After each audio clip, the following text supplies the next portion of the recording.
on the slap, yeah, this shit is grubby. Talk tough online. In person, you muggy, yo, bark, no bite. You a joke, you a dummy. I came for the chaos, the clips, the scandal. You came with a prayer and the busted sandal. Your whole little squad got smoke, no candle. I'm built for the mess, you built for the handle. They want polite, now I want cruel. Laugh at your rules, make your ego a stool. Your man got schooled on a folding chair door. Now we in the comments acting brand new for. Your arm got lopsided, mouth full of panic. Mine got the crowd yelling, damn, that's satanic. Sports got shook from the click of the tonic. I'm on the front line, you on the dramatic. Hold that pose, look at you fold. Say my name, then lose your soul. Hold that pose, act all bold. Be on the slab, we don't do told. Be on the slab, be on the slab. Your whole team flinch when I bring that snap. Be on the slab, be on the slab. I roast your ops, then I laugh, what's that? Be on the slab, be on the slab. Too raw, too loud, and your boys can't rap. Be on the slab, be on the slab. Say it one more time, then I run that back. Now the panel's deranged, everybody's squilling. One guy says classy buddy love, I was feeling. I'm spitting out venom with a grin on the ceiling. You more of a leak than a source of revealing. Y'all takes a recycle, my take is a wound. I'm timing the punch like a lunatic groom. You came for the sport, got your ego consumed. Now your whole little crew's undefeated and doomed. I don't need a hat, I don't need a blade. I only need jokes in the curse in the shade. You're up to the most when they know that you're afraid to fold like a receipt from the lunch you never paid. This podcast a riot, a slick no crime. Every episode sounds like a body in prime. You want safe and sweet, wrong room, wrong time. I'm sending your whole fake my back in a line. Listen close, that's the sound of your pride getting ghosted. One more post, now your big talk's roasted. Listen close, you were never that tough when it counted. Be on the slab, now your excuses surrounded. Be on the slab, be on the slab. Your whole team flinch when I bring that snap. Be on the slab, be on the slab. I roast your ops, then I laugh, what's that? Be on the slab, be on the slab. Too raw, too loud, and your boys can't rap. Be on the slab, be on the slab. Say it one more time, then I run that back.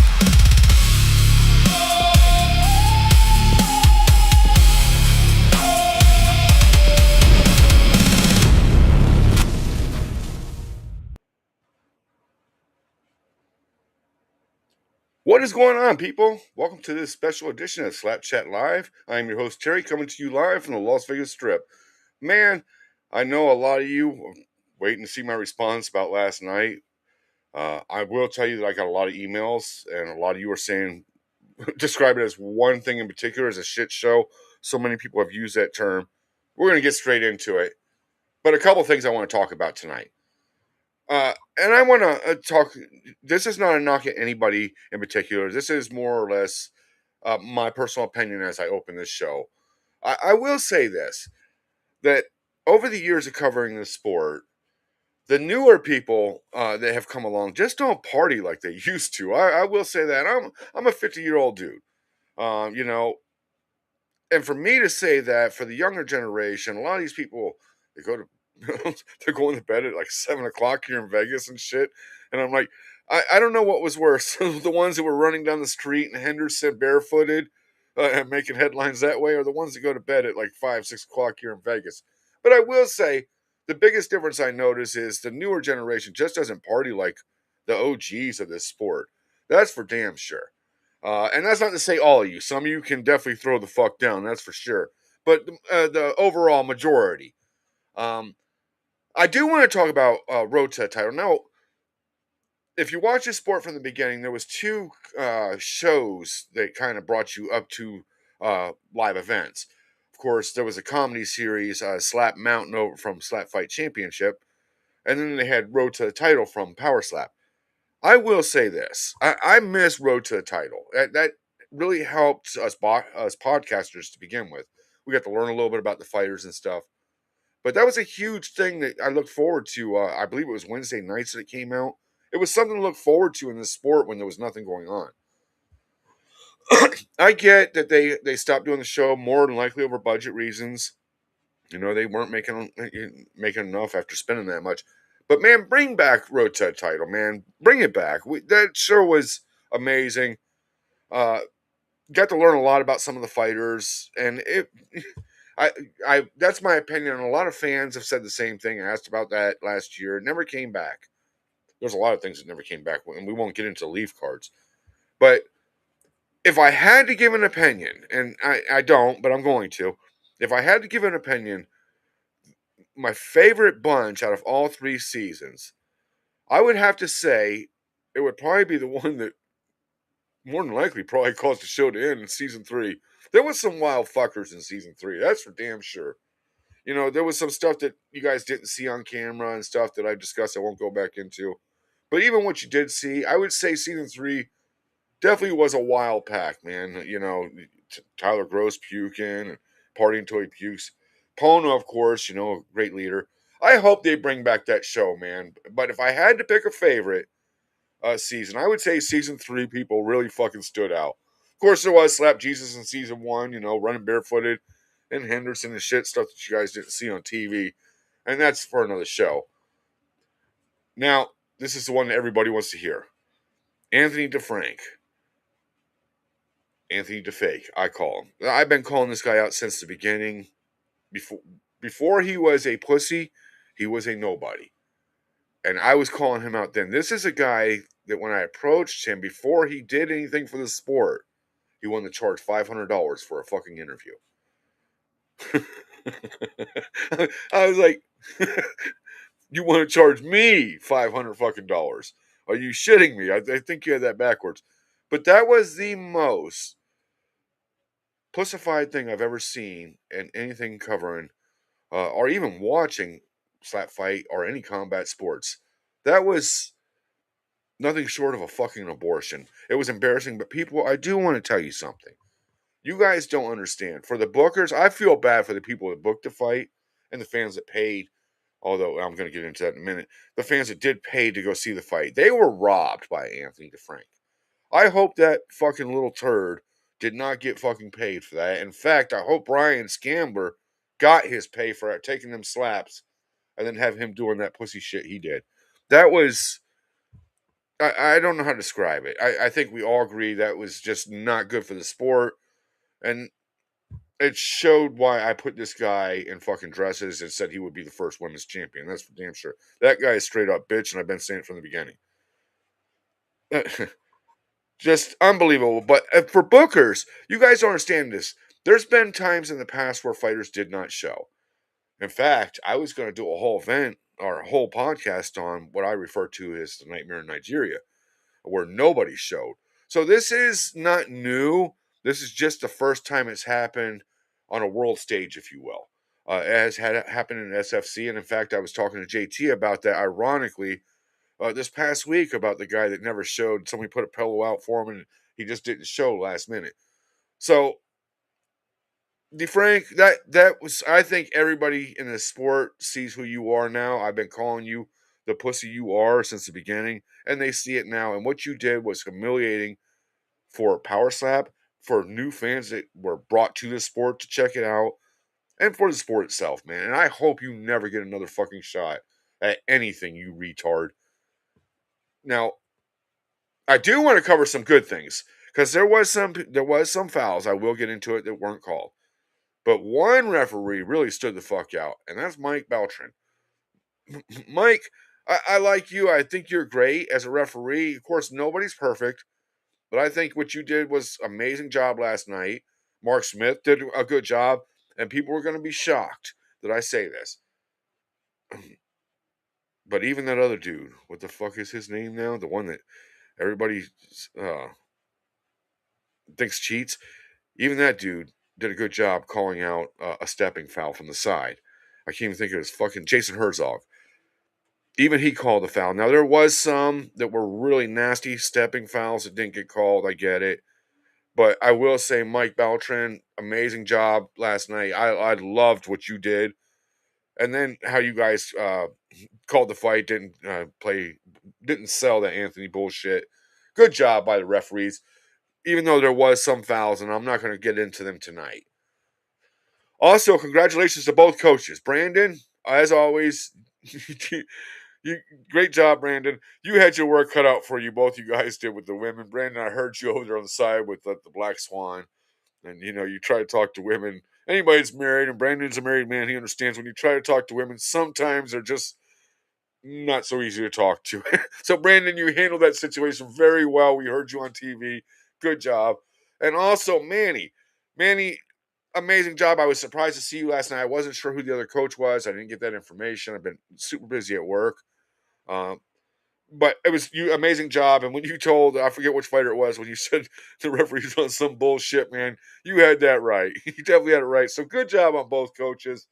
And don't definitely guys, don't forget how important a coaching job is. They get these fighters through it when nobody else. There's no family, there's no friends there. It's the coaches that get them through those whacks and that tough moment. Now, anybody that thinks that these tickets were legit sold out, I've said it before, you're a fucking retard. Now, here's what I will tell you if you didn't see it on TV. Those tickets were snapped up for Fight Week to give away to people tied to International Fight Week. So you've seen some celebrities there, Shaq's two sons and stuff. Those tickets were not bought by scalpers, people. Those tickets were bought, as I told you, to give away. They were given away. The ones that were sold, even at a high price in general admission, you seen like the Crazy Hawaiians family. But the reason why they put that high price on is because they had planned to put some big names and families of big names in those low sections, and they knew that anybody that bought the $100 seats would be bothering them. So somebody snapped up the whole fucking arena to give them tickets away for International Fight Week. If you didn't do the math, now women's matches. This one I am going to offend people. I don't give a fuck. I'm going to call it, and I've seen a lot of people, I call it as I see it. And this is a two-part segment. It will follow up with one individual. But women's matches last night were pathetic. The fact that was the main event should have told you this didn't legit sell the fuck out to begin with. But that was the most boring shit I've seen in slap fighting for a main event. Are you kidding me? Even my girlfriend was not entertained by that at all. I don't know. The women's thing is just not for me covering the sport. I get women deserve chances, but I'm here in Vegas, people, and this is the follow up to this. And there is some good women out there. Don't get me wrong. Robin, I think is great for the sport. There is some women out there. Jackie really represents as well. They're not out there doing the things I'm about to talk about. Those women do amazing representing the sport, if you will. They don't always win, but they get out there and they're not whoring themselves out. I'm going to call it like I see it. There is one person in particular, I will not say their name right now, but in two events, there's been two people walking up and down Fremont with their hand on this person's ass. Here in Vegas, if you will. There's been two people walking around in Vegas with their hands on their ass. One wasn't on Fremont. We know who we're talking about. That's just not entertaining, and that's what it seems like it's going. It seems like some of these women are slutting out to get their names known and power slap.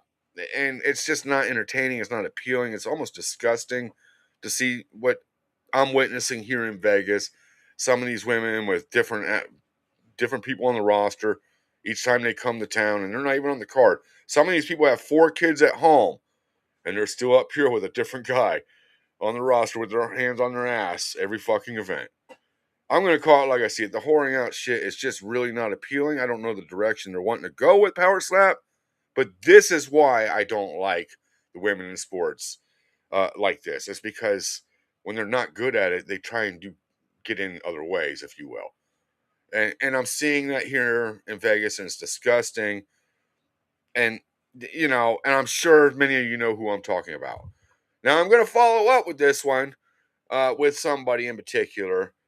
And I know it's going to piss somebody off. Probably going to get some hate. Might get blocked. I don't give a fuck. But I'm going to say something about somebody that 2 people have lost. Hayden Johnson and Jake Hager. Both of you, I would say, you have suffered from what I call the patty cake effect. Next time you come to Vegas, focus on your match and not somebody who's really not doing much for the sport other than, getting their ass grabbed. That's just my opinion. Again, I know I'm going to offend some people. Sorry if I do, but I keep it 100, and that's the shit I'm seeing. We all seen what's going on and seeing the uploads. They're not shy about it, so if they don't mind showing it, I don't mind discussing it. So again, watch out for the patty cake effect here in Vegas. If you see her, you might want to avoid grabbing some ass. Now, my conversation with Crazy, it did get interesting. I was walking down Fremont one way, and he was coming the other way, and he saw me and he said, "Terry." So I walked over. I gotta tell you, standing face to face with the Crazy was not intimidating at all. Not at all. I thought, okay, here I am standing with a former world champion and stuff. I might be a little nervous. It wasn't. But there was no reason to be, because we both were able to talk for a minute before he said something stupid. And I've already talked about it. He said he didn't like to disrespect. But you got to remember, this guy was calling me fake news when I was asking questions long before I was disrespecting him, as he quotes it. But I told him I didn't appreciate the disrespect either. And at some point, he talked about Vern's sister and how she was a fucking bitch. At that point, I told him to go fuck himself, and we parted ways. That's how that went. I got to tell you, though, looking Crazy in the face and standing, inches away from him, not intimidating as I expected it to be. But, we were able to state our opinions, as professional people without looking stupid. Now, last thing I am going to follow or close out with, you may or may not have heard it. I didn't actually hear it from Frank, but I did get wind right afterwards. Wolverine will be defending his title. I haven't officially spoke to him full in details, but he will be defending his title on September 27th in Texas at the University Tech, I believe it is, our Tech University out there. And I'll get more of that information as it gets closer. And he's defending against Logan, if you haven't seen. People, I moved to Vegas for two reasons. One, for the Extreme Couture and my girlfriend and my kids' training, and the other was to cover Power Slap. This will be the first time I'm actually going to leave Las Vegas to go attend an event, but I will be attending Wolverine's retirement match in Las Vegas. So if you haven't heard yet, you just got it now. September 17th, Wolverine defends his title. His last match in Power Slap, as far as I know, I haven't followed up with him, will take place, so that's going to be exciting. With that said, I think I'm going to go ahead and bounce. I do appreciate it. If you guys like this drop, man, show your support. Click the like. I do want to apologize for scheduling this during the Conor McGregor pay-per-view or event. I'm sorry. I realized that just today. I figured it would be over by now, so I apologize. Thank you for watching. And if you catch on the restream, show some love down there as well. Tickle that thing, finger bang it, and we will see you next week.